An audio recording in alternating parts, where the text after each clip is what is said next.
they see us as a separatists and terrorists. We cannot have this. You can't have it.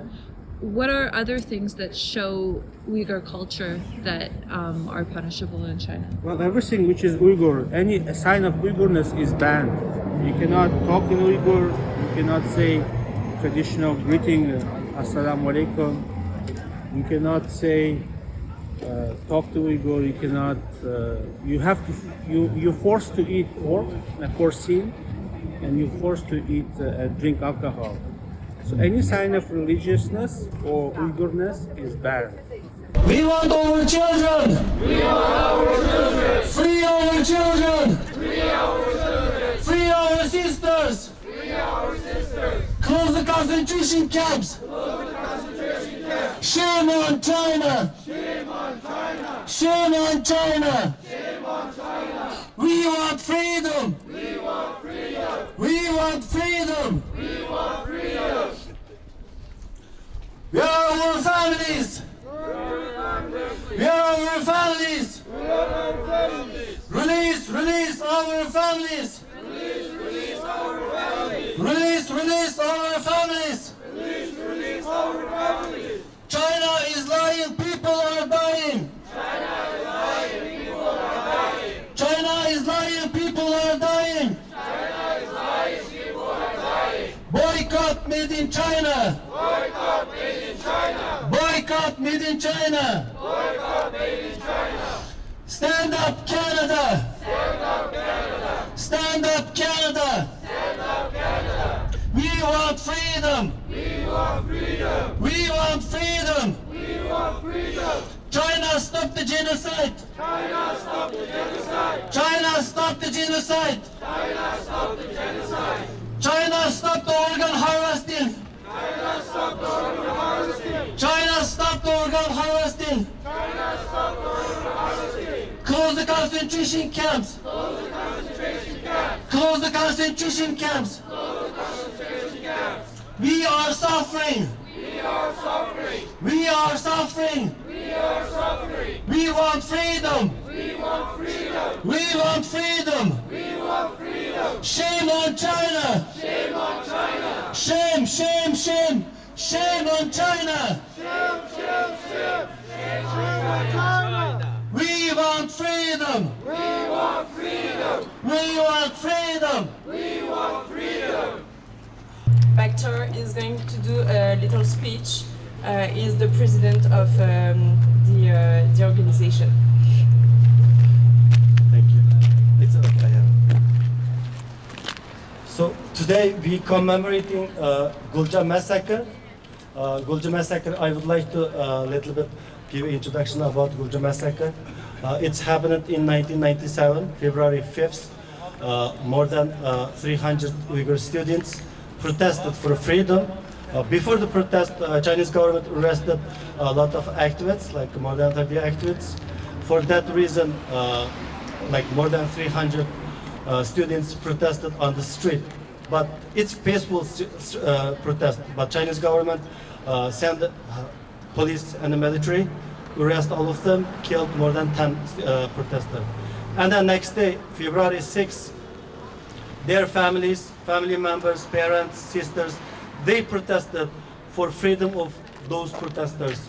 And then Chinese government at just like noontime, 12 o'clock, placed the order, shoot all of them. So like more than 1,000 protesters killed. Those protesters also like older people, women, like small children, everybody they killed. Like they like turned that square to the blood. They send firefighters to clean it for the next day. But on the street, we saw like a lot of blood for 1,000, more than 1,000 Uyghur protesters. So we commemorating today that massacre.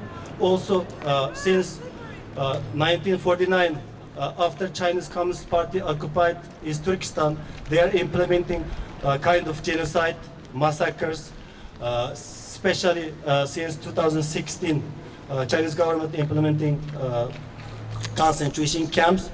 they arrested more than 3 million people right now. In the concentration camp, more than 1 million Uyghur children, orphanage concentration camps, and then like mostly all Uyghur women sterilized, tortured, raped in the concentration camp, and Uyghur families, they occupied by Chinese officials. Also, like all the Uyghur mosques right now turned to disco, disco bars and community centers. Like they didn't allow Uyghur Muslims to pray, practice Islam, and also like even they banned Muslim names, like Uyghur culture names. They burned cultural books, Qurans, religious stuffs. Even like I would like to here announce to the people, like in Sweden and other places, they burned Quran and then all over the world stand up. But in my countries right now, at the moment, Chinese government, they burning Qurans, burning religious books, religious like stuff. We don't have nothing right now. We don't have no any religious places, no mosques, no religious books, no Quran, nothing about Islam. We urge people all over the world stand up for the human rights. In East Turkestan right now happening genocide, as I told you, but it's like behind the curtain. Nobody can see it. Journalists cannot go to the East Turkestan. They cannot see like what's going on. But we can see right now world in the Palestine or other places what's happening. But in East Turkestan also happening genocide. It's worse than other places. So we need to realize, we need to stand up, we need to unite it together. The issue is not only for one nation or the other nation. Issue is for the humanity. We are human. We Uyghurs are human. All the peoples are human. We are Muslim. So we need to understand all the world what's happening in East Turkestan. Genocide is happening. We need to stand up, not only for one part of the group. Like we are also human. That's why I'm asking all people, all the Canadian citizens, to stand up for Uyghur human rights, Uyghur genocide. Thank you. China, stop the genocide! China, stop the genocide! China, stop the genocide! Close the concentration camps! Close the concentration camps! Close the concentration camps! Close the concentration camps! Stop organ harvesting! Stop organ harvesting! Stop organ harvesting! Stop organ harvesting! Stop Uyghur forced labor! Stop Uyghur forced labor! Stop Uyghur forced labor! Stop Uyghur forced labor!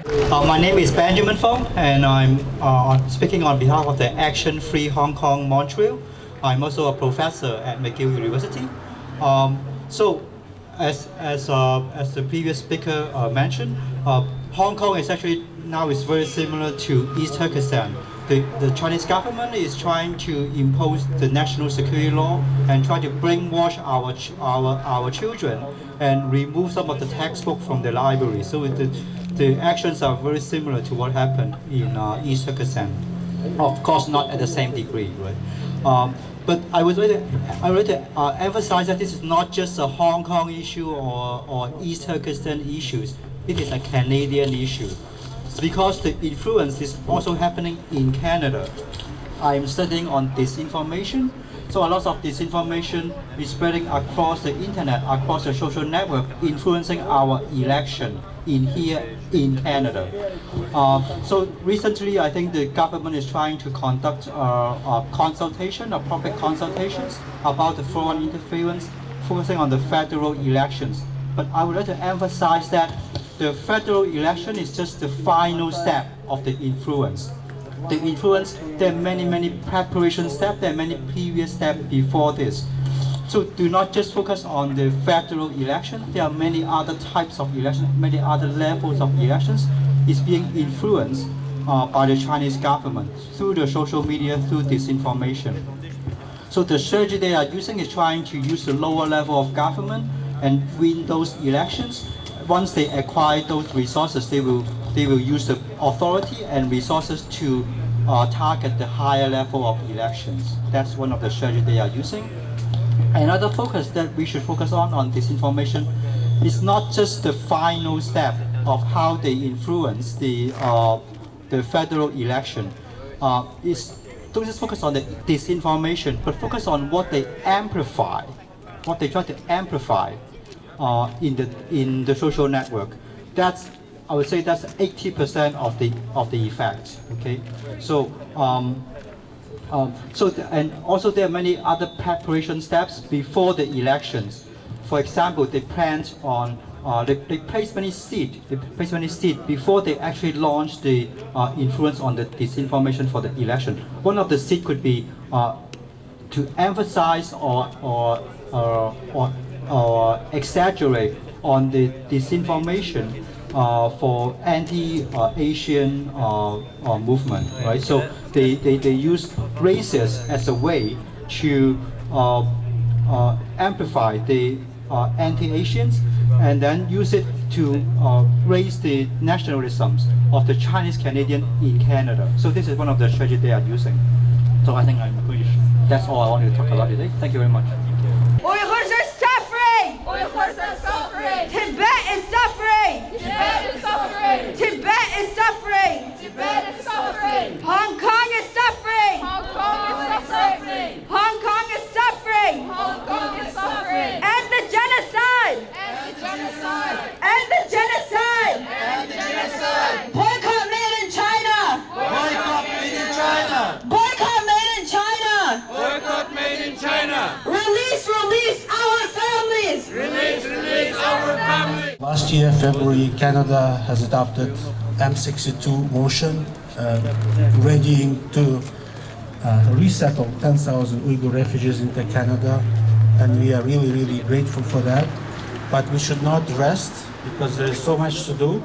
For example, the supply chains in Canada. Chaque fois qu'on rentre au centre d'achat, même ici au Canada, même ici au Montréal, on peut constater la présence de produits d'esclavage faits par les Uyghurs, par les musulmans Uyghurs. Et peut-être c'est le temps de questionner pourquoi on achète le t-shirt qui ça coûte moins cher une tasse de café. Ou on achète l'autre produit qui est fait. Probablement parce que c'était fait par les Slaves, gratuitement. On a des produits qui, nos marchés sont bondés par les produits d'esclavage. L'autre chose que j'aimerais attirer votre attention sur les enquêtes publiques qui se déroulent maintenant à Ottawa, notre organisation, au nom de Diaspora Uyghur, s'est retirée parce qu'on ne trouve pas, parce que pour nous c'est incompréhensible que les dirigeants allégués avoir les liens étroits avec le service, avec le Parti communiste, les trois individus qui est allégué par notre service de renseignement canadien avoir les liens étroits avec le Parti communiste, sont en position exclusive de questionner les témoins. Je trouve que c'est c'est un dommage que la juge ait pris cette décision. Alors c'est continuer nos combats. Et c'est pas juste pour le peuple uyghur ou pour le peuple tibétain ou le peuple canadien, hongkongais. Je pense que ça touche tout le monde, chacun parmi nous, chaque Québécois et Québécoise, chaque Canadien et Canadienne, parce que l'ingérence de cette dictature en Chine, c'est très prononcé, c'est présent, et c'est au sérieux. Et merci pour être ici aujourd'hui. On profite des choses qui sont impensables dans notre pays d'origine, de manifester, d'avoir le droit de voix et de contestation. C'est une chose non existante en région Uyghur, dans le régime présent du Parti communiste. Merci encore une fois. Thank you very much for coming and voicing your voice. Thank you. Merci. Shame, shame, shame on China! Shame on China! China's lying, people are dying! China's lying, people are dying! Canada act now! Canada act now! Canada act now. Quand on parle de génocide, on parle effectivement, comme on l'a crié et comme on l'a proclamé, de la division des familles. On parle également des séparations des enfants. On parle des incarcérés. Il y en a près de... Il y en a même plusieurs, 2 millions, je crois. On parle du travail forcé. des mariages forcés, des viols de tout genre, etc. Et un élément qu'on oublie de citer, c'est celui du vide culturel et de l'effacement, de l'occultation, de l'effacement du patrimoine culturel et aussi des cimetières. Quand un peuple qui s'appelle les Chinois et pour lequel la principale religion n'est pas le bouddhisme ni le taoïsme, mais c'est le culte des ancêtres, quand ce même peuple détruit les cimetières d'un autre peuple, il lui enlève sa mémoire, il enlève la mémoire du passé et des ancêtres. Et quand un peuple pour lequel la religion principale est le culte des ancêtres fait ça à un autre peuple, c'est un génocide total. Voilà. Les nazis allemands ont fait la même chose à Vilnius durant la dernière guerre mondiale. Vilnius, c'est une ville où habitait une importante communauté juive. C'est un pays des Balkans, c'est la capitale de la Lituanie. Il y a la Lituanie, l'Estonie, un autre. Et durant la guerre, les cimetières ont été détruits, les cimetières juifs ont été détruits par les nazis allemands. Les Chinois communistes font exactement la même chose actuellement à l'égard des Ouïghours. Voilà. Et il faut également le dire parce qu'on oublie toujours cela. Pourquoi? Parce qu'il n'y a pas de trace. Comme c'est détruit, on ne le sait pas. Voilà, c'est tout. Je vous remercie. C'est un travail qui est long et difficile. Il faut aller chercher pour trouver les produits qui sont le fruit du travail des Ouïghours. Tout à l'heure, dans la manifestation, on disait « boycottons ce qui est made in China », mais il faut boycotter de manière très spécifique ce qui est le produit du travail des Ouïghours pour que ça puisse avoir un impact. Alors il faut faire de la recherche pour savoir exactement comment orienter le boycott et aussi entreprendre des dialogues avec les entreprises canadiennes pour les sensibiliser au fait que c'est totalement inacceptable d'utiliser des produits qui sont le résultat de travail forcé des Ouïghours. Alors, et je veux dire que le regroupement pour la responsabilité sociale des entreprises est un regroupement qui regroupe donc beaucoup de groupes et de communautés, de chrétiens, de catholiques. Et alors, il y a également certaines paroisses catholiques qui sont engagées dans la lutte pour les Ouïghours. Alors, je vous apporte la solidarité de toutes ces personnes-là. Et continuons pour les Ouïghours. We march for freedom! We want freedom! We march for justice! We want justice! We march for justice! We want justice! Freedom for East Turkestan! Freedom for East Turkestan! Freedom for Hong Kong! Freedom for Tibet! China, stop the genocide!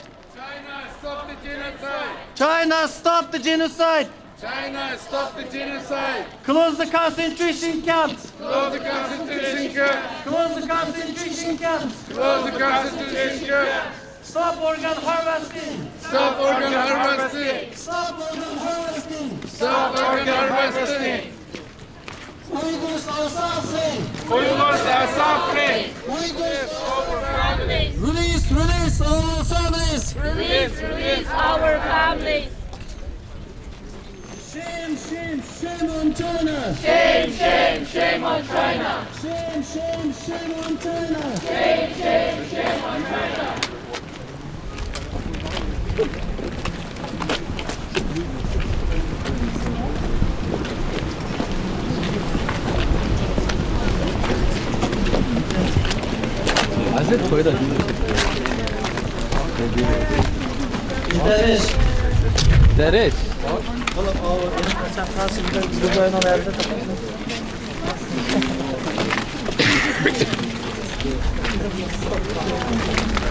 Google Uyghur boycott China!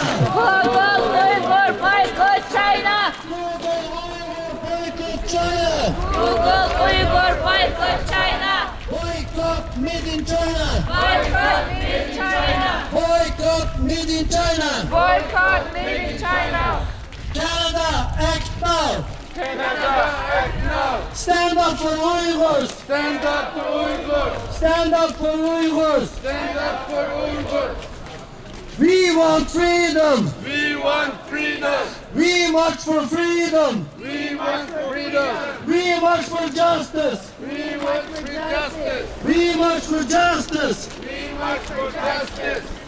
Freedom for East Turkestan. Freedom for Turkestan. Freedom for East Turkestan. Freedom for Turkestan. No more tears. Free Uyghurs. No more tears. Free Uyghurs. No more tears. Free Uyghurs. No more tears. Free Uyghurs. No more silence. No more tears. No more Silence. No more tears. No more silence. No more tears. No more silence. No more tears. Uyghurs' rights must be here. Uyghurs' rights must be here. Uyghur voice must be here. China lies. Uyghur dies. China lies. Uyghur dies. China lies. Uyghur dies. China lies. Uyghur dies. Kızlar Fransızca var Fransızlar? So, solidarity avec les Uyghurs. Solidarité avec les Uyghurs. So, solidarité avec les Uyghurs. Solidarité avec les Uyghurs. Tabii bakar mısın?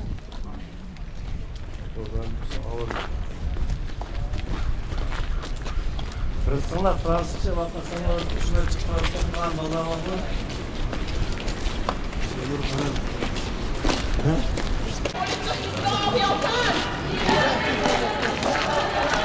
Liberté pour Hong Kong. Liberté pour Hong Kong. Liberté pour les Tibet.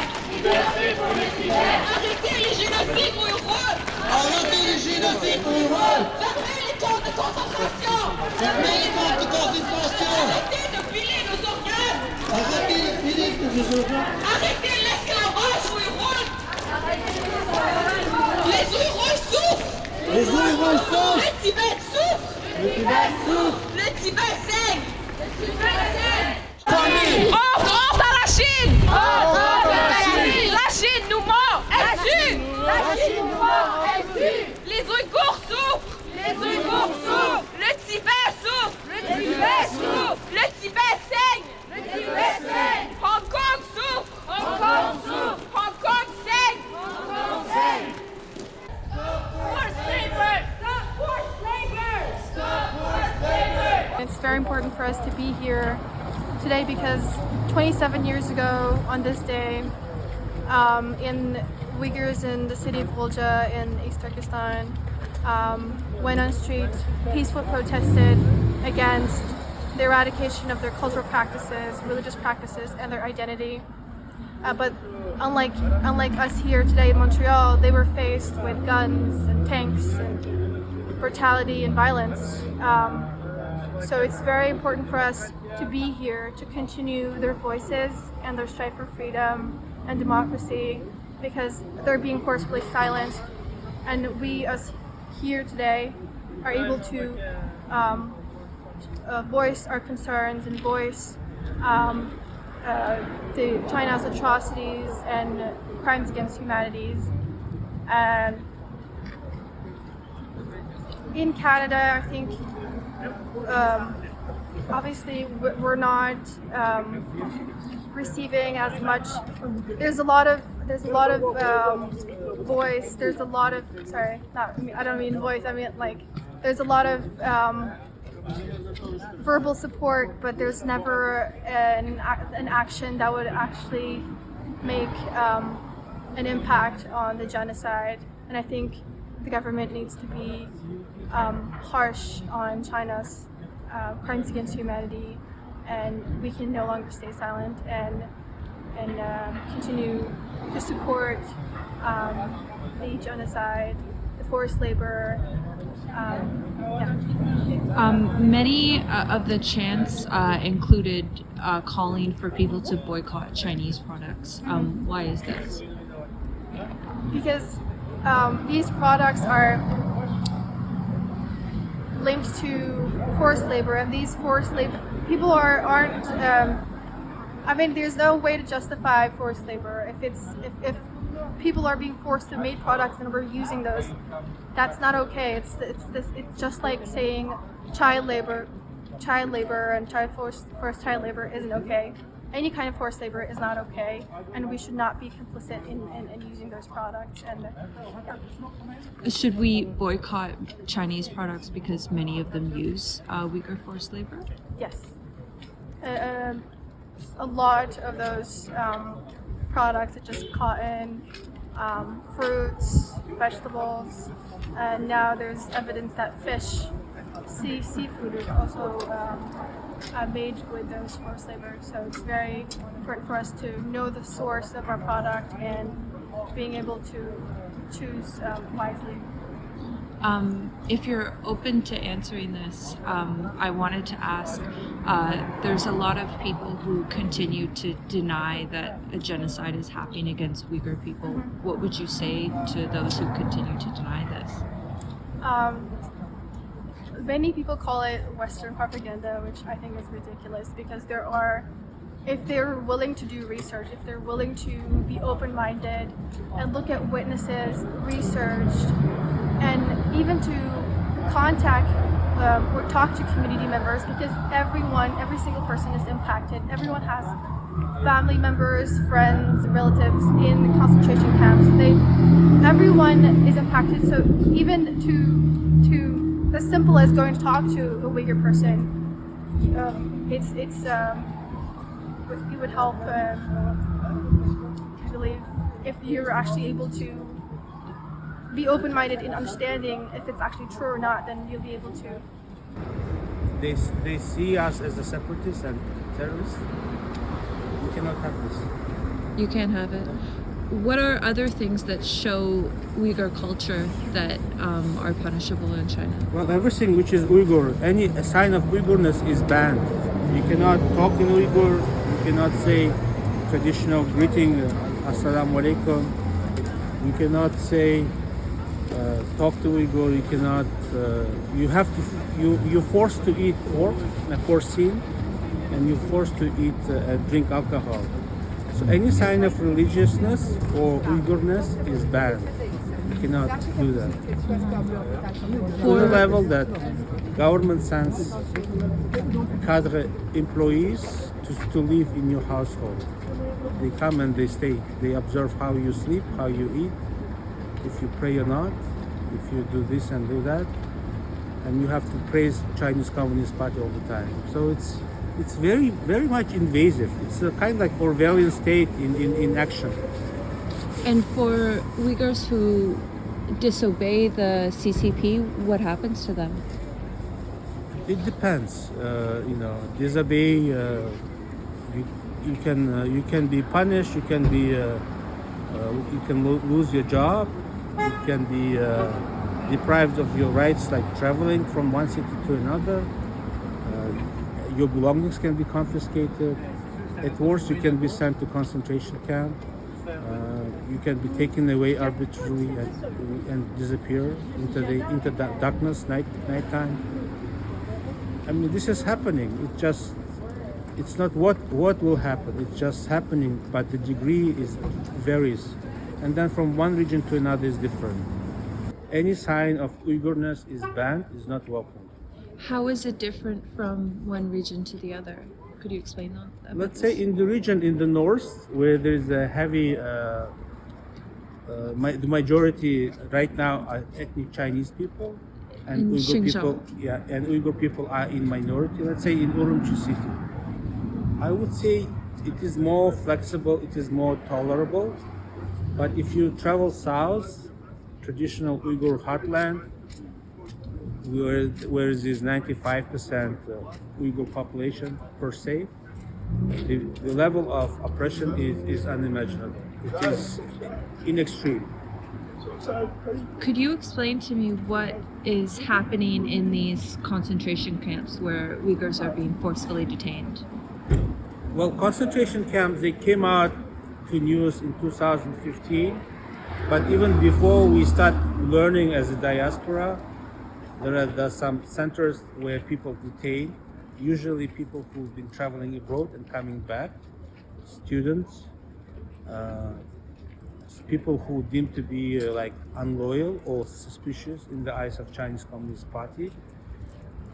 So 2015, 2024, the concentration camps are still there.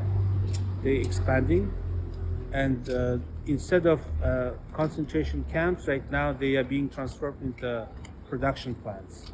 So people are forced to work against their will, 17, 18 hours.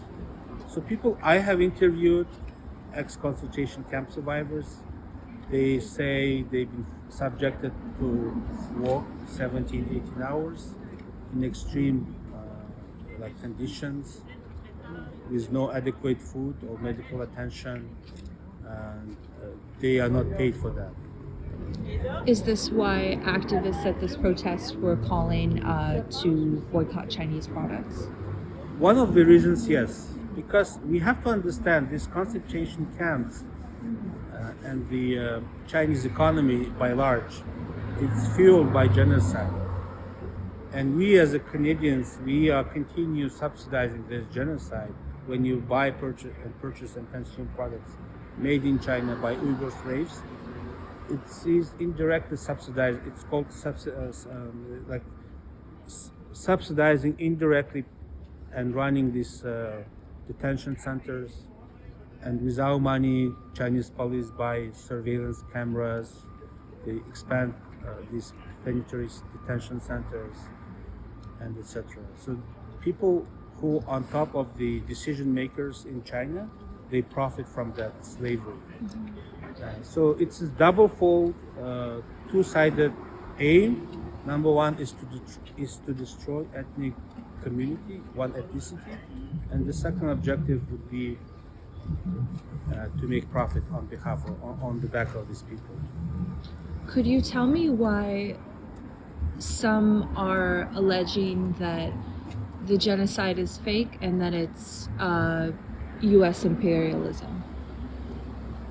Well, I cannot get into the minds of people who deny genocide. I can say that on behalf of the community, there is not a single Uyghur Canadian family who has not been affected by the genocide. Everyone has lost someone, be it a relative, close relative, or extended family member, or neighbor or friend. Someone knows someone who's gone missing. And this is not unique, isolated case. It's universal, it's widespread. I can just say that, instead of believing narratives pushed by Chinese Communist Party, why would believe us? We are living this on a daily basis, day in and day out, and sometimes it's incomprehension. Why would they still not believe after so many years? And then you can address your question to Chinese officials. So there are like two parallel versions of these things happening. If you listen to us, we say there is a genocide. We say that people gone missing. We cannot communicate with our family members. There is torture, cruelty, etc. But if you listen to diplomatic mission, like this, Chinese consulate in Montreal, they say it's all fake, that people live happily, that Uyghur people are the most happy Muslim people in the world. They say it's ethnic harmony, etc. And yet they do not allow international observers to go there and see what is happening. They would not allow, let's say, an average Canadian to go and visit place without surveillance. It's impossible. So I would leave it to the public to judge, but I think it poses serious question, undermines the whole narrative pushed by Chinese Communist Party. If you're so happy and you insist that there is nothing happening, why would you not open it up? Why would you not allow people to go and travel and see what is happening? Thank you. Is there anything that I didn't ask you want to share? Well, I was, Uyghur genocide, it is, of course, affects Uyghur people in the first place, but, I would say that this is something even more bigger than that, because China is such an important player, financially, economically, militarily, but it's at the same time, it's like a cancer, which is propagates. And unless we take concrete actions in Canada, we might run into risk of compromising our sovereignty. And this week, we have seen a public inquiry launched in Ottawa, which is, like, to my understanding, long time overdue on possible Chinese interference. Well, I would say not possible, but it is quite present, Chinese interference on at three levels of governance: municipal, provincial, and federal. This is something which touches everyone in Canada, so I wish we will have some concrete results of the investigation before we will go into next federal elections. If not in 2024, most probably in next year, 2025, we will have elections. Another issue is the supply chain and Uyghur slavery in our supply chains. Our markets are full, they are filled with these products made by Uyghur slave labor. Another area is, artificial intelligence and surveillance, IT surveillance, which is quite concerning. We still consume made in China, and this equipment kept ending up in Canada, which is potentially might lead to a breach in our security. There are many issues, but probably the most concerning right now, I would say, it's cleaning up our supply chains from any slave labor products. And number two, foreign interference for Canadians. And China is a big player in this. The role of China should be put, there should be sunshine on that. We as an activist, we've been warning our officials for years, but there was no action on that. So I wish, hopefully, we will see some awakening finally on that. Thank you so much. You're welcome.